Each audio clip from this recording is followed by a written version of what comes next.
কোরবানির ঈদ ঘিরে ফরিদপুরে জমে উঠেছে পশুর হাট।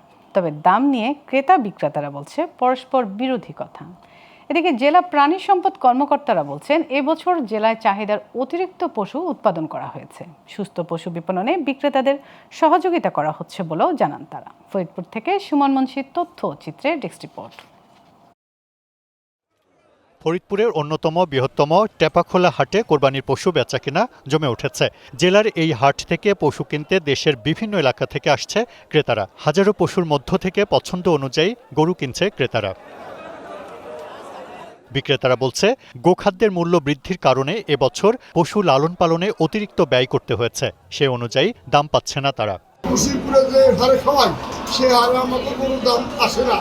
আমাদের এখন গরু যদি একটা গরুর স্টক নিম্ন 35,000 টাকা গরু বেশি আমাদের চালানো দাম যেরকম চাচ্ছি সেরকম পাচ্ছি না। আর ভাই দামের পড়তেই দেবো কিন্তু কম দাম বলতেছে।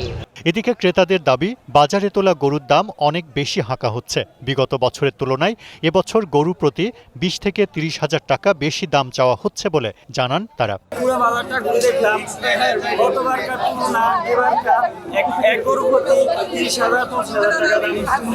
জেলা প্রাণী সম্পদ কর্মকর্তা জানান চলতি বছরে ফরিদপুরে কোরবানির পশুর চাহিদা প্রায় 90,000। এর বিপরীতে 8,169 জন চাষির কাছে 1,03,361টি পশু প্রস্তুত রয়েছে।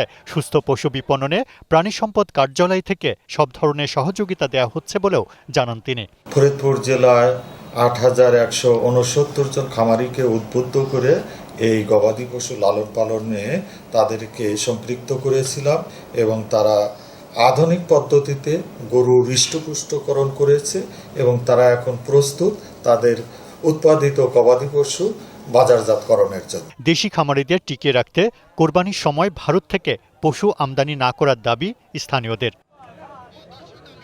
Global television news desk.